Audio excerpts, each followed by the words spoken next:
TRS Clips, the place you arrive at if you just want the best bits of India's smartest podcast, The Ranveer Show. Subscribe, hit that bell icon.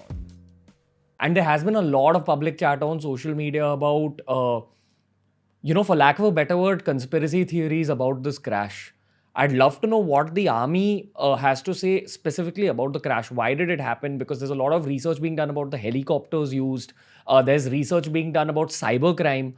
There are questions being asked about China's role possibly in this. Is any of this true? And is it even fair to bring up these allegations, sir? Look, the simple fact is that to really answer this question, it would be very prudent and professional to first wait for the outcome of the court of inquiry. The black box, the data recorder, voice recorder, which is installed in every aircraft, and that is has the crucial clues to what really happened. Unless you analyze what is there in the data voice recorder, and that black box, as it is called, actually it is painted orange. That has been recovered. There is a air marshal level court of inquiry which has been ordered, the tri-service court of inquiry. They're all going into it as to how exactly it happened. The B-17V is a very sturdy machine. I personally have done 5 heliborne operations and otherwise flown plenty of times in this helicopter. One of my posts was being maintained by B-17 helicopters when I was a brigade commander in Kishtwar. And almost every second week, I used to take flights in that helicopter at Kishtwar, very high altitude mountains and all that. This machine worked beautifully. We did not see a single crash. It's a very sturdy Russian machine, very rugged, very tough, twin engine. So it's not that it was a vintage aircraft. Then it was a VVIP aircraft flown by a very highly qualified, selected crew. So I don't think really. Of course, we'll have to await the court of inquiry. That technical snag was really the problem. Now, in the mountains, and luckily I have served in Wellington. That is, Kannur is just next door town, right? And I served there for 3.5 years. I know that area backwards. I had my house just overlooking that helipad, you know. So the Nilgiris are not very high, just about 7,000 feet. But it's a very steep climb and it's densely forested, very densely forested. And the weather is very mercurial, like all hill stations. Suddenly, the cloud, it will be bright and shiny and clear, and suddenly the clouds will come up. At least the hilltops would be all obscured. Now, what happens is when you rise, there are two protocols in terms of flight. Either you fly by instrument, or you fly by visual. That means pilot uses his eyes to detect obstacles and avoid collision. Otherwise, if it is souped up from the beginning, you do instrument flying.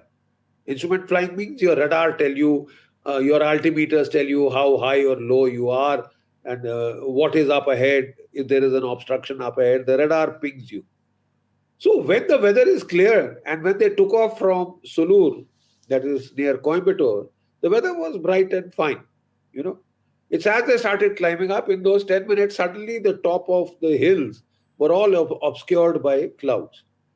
Now, when that happened suddenly, that means he must have been on line of sight, on a flyby visual, kind of a configuration. And I don't think he would have had the time to switch, or may not have wanted to switch to instrument flying, because it was just, I think, light cloud cover over the hills. But that light cloud cover covers the hilltop. So when the helicopter is coming up and taking a bank over the hill to get to the valley to land at the helipad, then you may miss out some of the tall trees because you can't see them. You just can't see them. And you don't have the instruments to detect them. And there are trees 150 feet tall, I've seen there, 80, 90 feet tall, those jackfruit you know. So One theory is that he hit one of the trees and the helicopter crashed instantly. And because the whole area was so densely forested, the fire tenders couldn't reach, the ambulances couldn't reach. It took them a lot of time to get off the road and get there, and this thing. So the fire could not be put out in time. The helicopter was carrying fuel for the return journey also. So it was really laden with fuel, high octane fuel, and the moment helicopters crashes, they come down like a stone. And huge fire started. So that if the fire tenders had reached early, possibly we would have been able to save more people. But that didn't happen. Now, there is a second theory because there is a clip going around. There is a video clip going around of some tourists who had seen this helicopter in almost the last moments. And that has been being run on various channels. Firstly, we have to check out the authenticity of those videos. We have to ensure that they were not tampered with, they are not, doctored, and only then can we admit them as evidence. And they must be presented to the court of inquiry so that they can come to more technical, valid conclusions. But there is,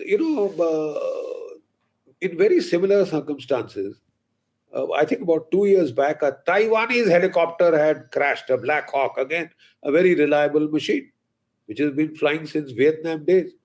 And the chief of staff of the Taiwanese armed forces, I mean, he was killed in that crash.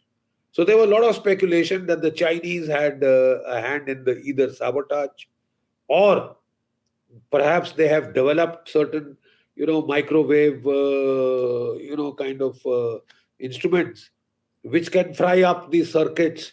You see, because there are a lot of electronics and computers involved in these aircraft, modern aircraft now, modern helicopters now, so they fry up the circuits. There is another,